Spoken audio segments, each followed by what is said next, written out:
The night Piper Callahan walked into the wrong terminal at Pearson International, the whole airport smelled like burnt coffee and wet parkas. It was the kind of February cold that didn't just chill you, it got into the bones, sat there, made itself at home. She had 40 minutes before her connecting flight to Halifax boarded. Her cello case strapped to her back like a second spine, her carry-on dragging behind her with one wheel that had been broken since October and hadn't been replaced because there was always something more urgent. Rent, strings, her mother's prescription. She found an empty row of seats near gate C47 and dropped into the one on the end, tucking the cello case against the wall with the practiced care of someone who'd been doing this since she was 12. Around her, the terminal hummed. Announcements droned overhead in English and French. A child 3 rows back was crying with the specific exhaustion of someone who'd been awake too long, and Piper understood that completely. She was pulling out her thermos when she noticed the man. Not because he was loud, not because he was doing anything remarkable. It was the stillness of him that caught her, the way he sat in the middle of a busy airport terminal and looked like the airport had been built around him. Dark coat, jaw that hadn't seen a razor in 4 days, a phone face down on his knee untouched. He was looking at nothing, and yet somehow the 2 men, standing 15 feet away in identical black jackets, were looking at him. Piper looked at the empty seat beside him, looked at the rest of the gate, looked at the cello case, which did not fit well next to the broken-wheeled carry-on, which did not fit well in any available space that didn't involve someone's feet. She walked over. "Do you mind if I sit here?" He looked up. His eyes were grey, not the soft grey of overcast skies, but the harder kind, the grey of the Lake Ontario shoreline in winter, all stone and cold water. He studied her face for exactly 2 seconds, which was long enough to be noticeable, and then he said, "No." She wasn't sure if that meant no, he didn't mind, or no, she shouldn't sit. She sat anyway, because the cello needed the wall, and she needed the seat, and the airport was full of strangers doing exactly this every minute of every day. She propped the case carefully, unwound her scarf, and poured tea from her thermos. The man had gone back to looking at nothing. "Bad flight?" she asked, because she always talked when she was tired. It was a habit her roommate Jade called catastrophic and Piper called human. He didn't answer right away. Then, "Something like that, me too." She wrapped both hands around the thermos cap. "Well, not the flight, just everything before it." He glanced at the cello case. "You're a musician. Guilty." She smiled, the kind of tired smile that had nothing behind it except honesty. "I had a gig in Toronto last night. Concert hall, very fancy, very cold. The heat wasn't working properly, and I played 2 Dvorak movements in my coat." She paused, which, for the record, is not how Dvorak intended it. The corner of his mouth moved. Almost nothing. But something. "Cellist," he said, "for my sins." She glanced at him. He had the hands of someone who worked with them, not in any soft way. "You're waiting for someone?" "No." "Flying out?" Yes. She decided to stop asking and let the airport do what airports did, which was hold 2 strangers in proximity long enough that one of them eventually said something true. It was him. "You're not from Toronto," he said. "Halifax." "You?" He didn't answer that. Instead, "You play professionally." "I try to. It pays enough." She tilted her head. "Are you always this forthcoming with personal information?" This time the almost smile made it all the way to something real, brief as it was. "No." She looked at the 2 men in black jackets again. One of them was watching the gate entrance with the focused non-expression of someone trained to look casual and not quite managing it. She filed this away the way she filed unusual things, with curiosity, without alarm. "Well," she said, "for what it's worth, I'm Piper." He was quiet for a moment. Then, "Cole." She nodded, drank her tea, and let the silence settle. Outside the terminal windows, a plane was being de-iced under lights that turned the whole tarmac a pale, underwater blue. She didn't know then. She had absolutely no way of knowing. The call came 3 weeks later when she was in the middle of a lesson. Her student, a 14-year-old named Bryce, who had the aptitude and the attention span of someone who did not want to play cello but whose parents very much wanted him to, was struggling through a simplified arrangement of something that had once been beautiful and was now being gently murdered. Piper was demonstrating the bow hold for the 6th time in as many minutes when her phone rang. Unknown number. Halifax area code. She let it go to voicemail and went back to the bow hold. It rang again, then again. "Give me 1 second, she told Bryce, who looked relieved in the way only teenagers could when they were genuinely relieved about something. She stepped into the hallway of the community center, pressed the phone to her ear. "Mrs. Callahan." The voice was male, professional in a way that had nothing to do with warmth. "My name is Gareth Holt. I'm calling on behalf of a client regarding a matter concerning your father. My father's been dead for 11 years, she said flatly, a pause. "I'm aware. I'm calling regarding his professional history, his work before his passing. He was a music teacher." "In part," said Gareth Holt. She stood very still in the fluorescent hallway of the Dartmouth Community Center, listening to the sound of Bryce Kowalski resuming the cello without being told to, badly, on the other side of the door. "I don't know what you're talking about," she said. "I think," said Gareth Holt, "that you may not know yet. We'd like to change that, if you're willing."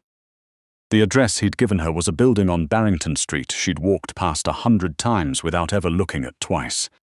It had the blank, institutional face of somewhere that didn't want to be noticed.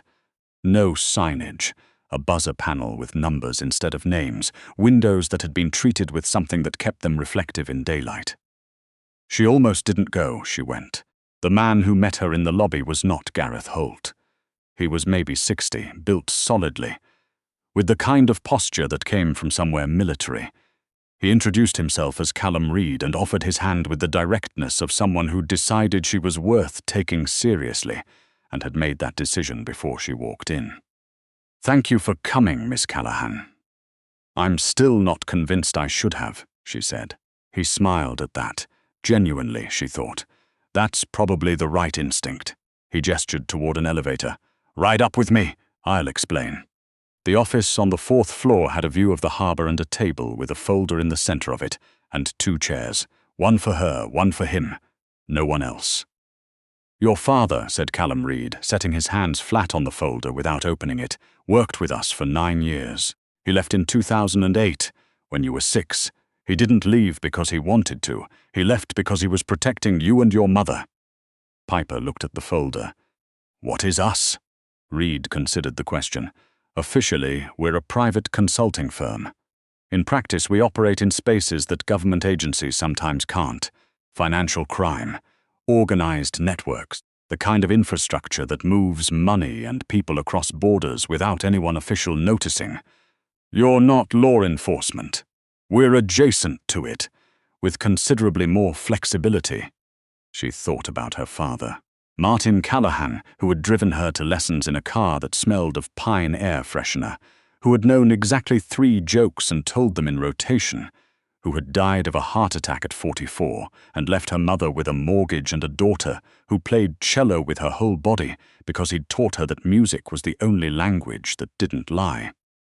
"He hid this from us," she said. "He hid it to protect you. And now?" Callum Reed opened the folder.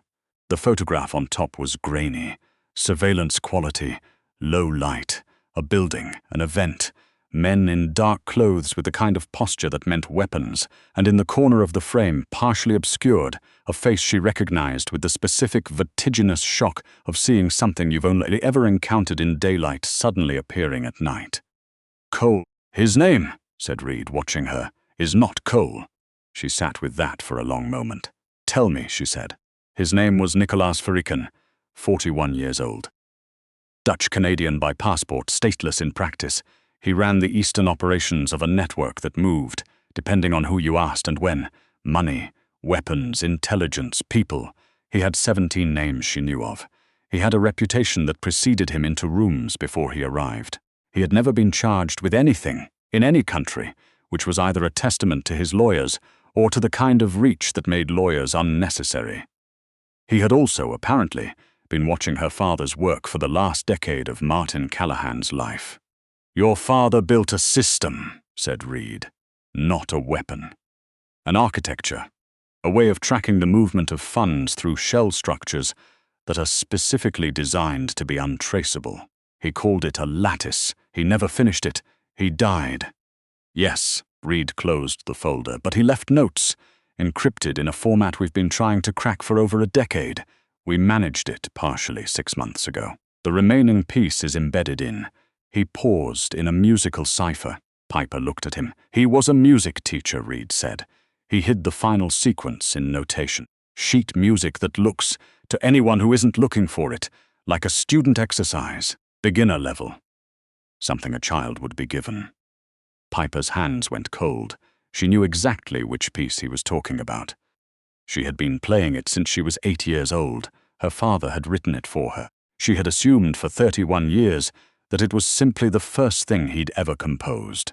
Imperfect and loving, the musical equivalent of a handmade card. She had played it at his funeral. She had played it every year since, quietly, privately, in her apartment on the anniversary of his death. It had never occurred to her to look at it as anything other than what it appeared to be. "I need you to take a moment," Reed said carefully. "I don't need a moment," she said.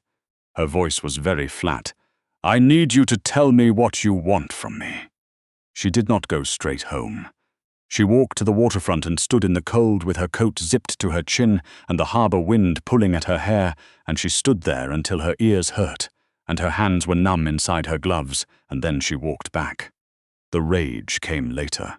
At home in the kitchen, while she was making tea she didn't want, it came up through her chest like something physical, hot and specific, and directed not at the men in the building on Barrington Street, not at the network or the name Nicolas Verican, but at her father, who had looked at his 6-year-old daughter and decided that the best way to protect her was to hide everything that mattered.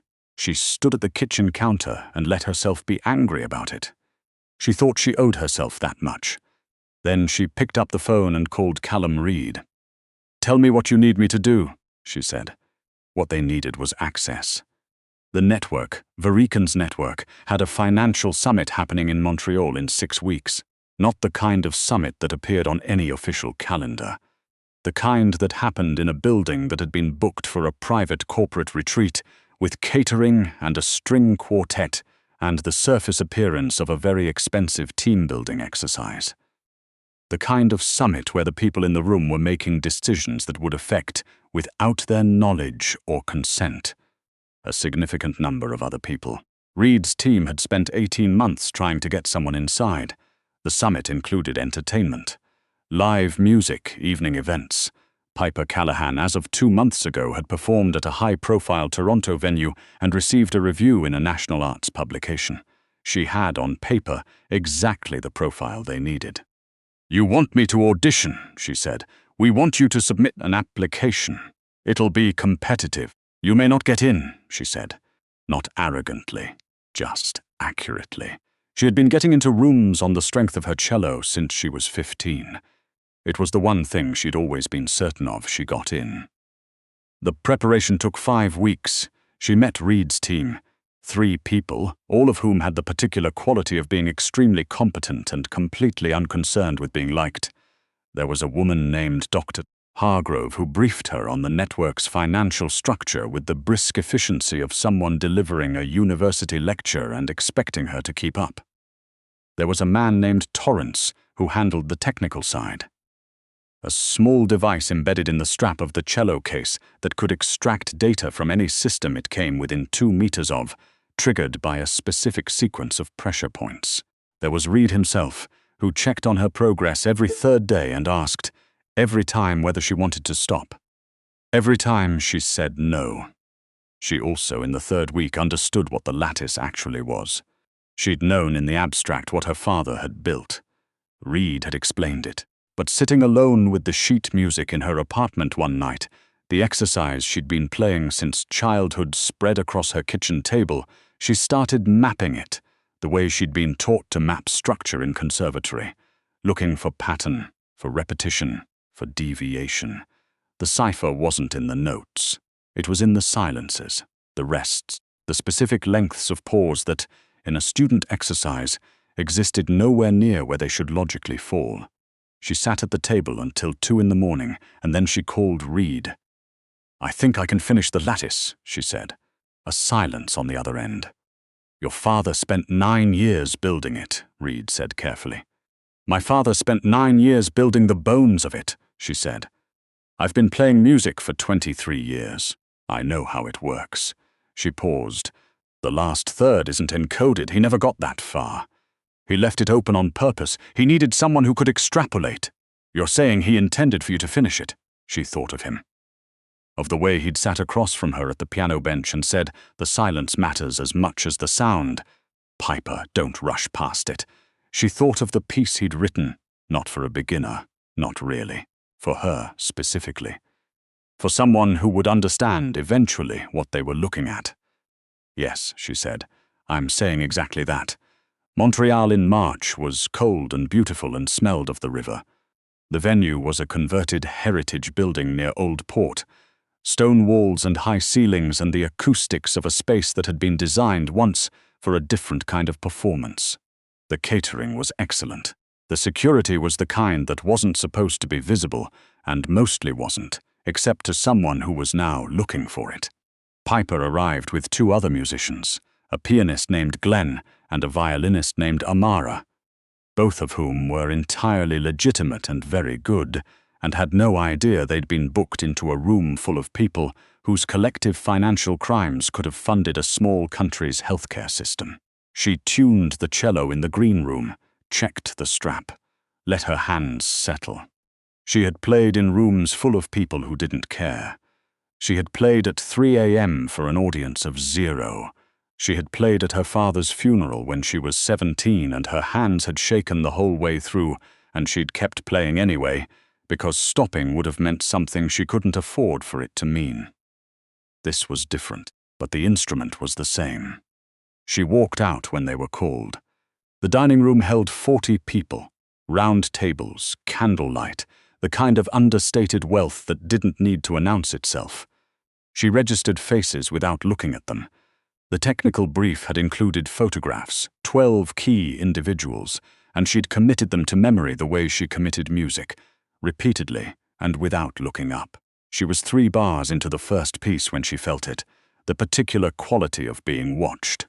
Not the general collective attention of an audience. She knew what that felt like, the soft pressure of collective focus. This was Singular Room. She didn't look up. Musicians didn't look up in these settings. It wasn't done. She finished the piece, started the second. At the break, Glenn and Amara drifted toward the drinks table. Piper stayed at the performance area, retuning unnecessarily, buying time. The device in the strap would need another 4 minutes to complete its cycle. She knew this the way she knew every timing in a piece of music, precisely, without having to count. That was remarkable. She looked up. He was standing 3 feet away. Different clothes, different context, a dark suit in place of a dark coat, but the same stillness, the same grey eyes. "Thank you," she said. Her voice was level. She was profoundly grateful for every orchestra principal who had ever made her play through nerves. "We met," he said, "in Toronto." "I remember."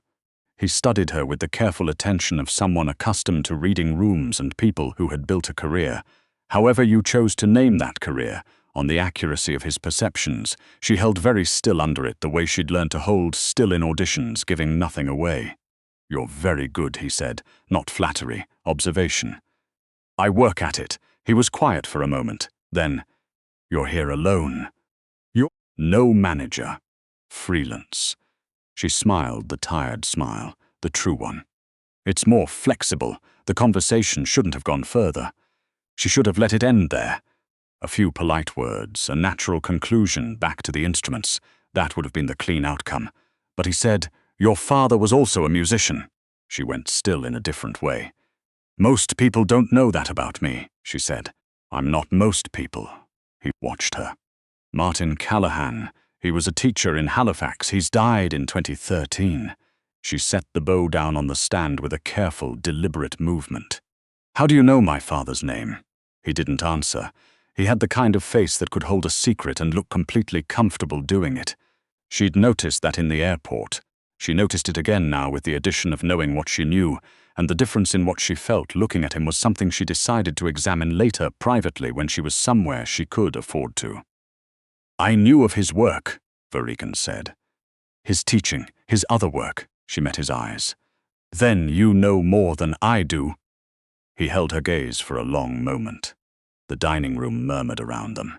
Candlelight, cutlery, 40 people, none of whom were paying attention to a musician, and a man having a quiet conversation near the performance area. "I don't think that's true," he said. She finished the set. She stayed composed through the final 2 pieces, through the polite applause, through the gracious exit.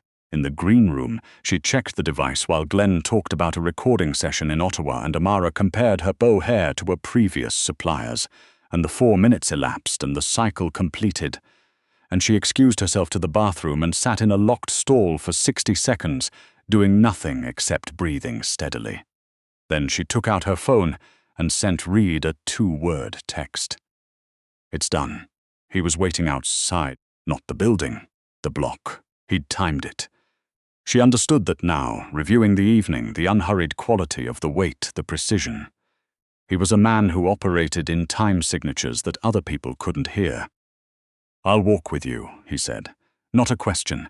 Old Port at midnight in March was cold enough that the cobblestones had gone slick with frost. She adjusted the cello case on her back and fell into step beside him, and they walked half a block in silence before she said anything. "You knew him," she said. "My father, not personally, but you knew his work."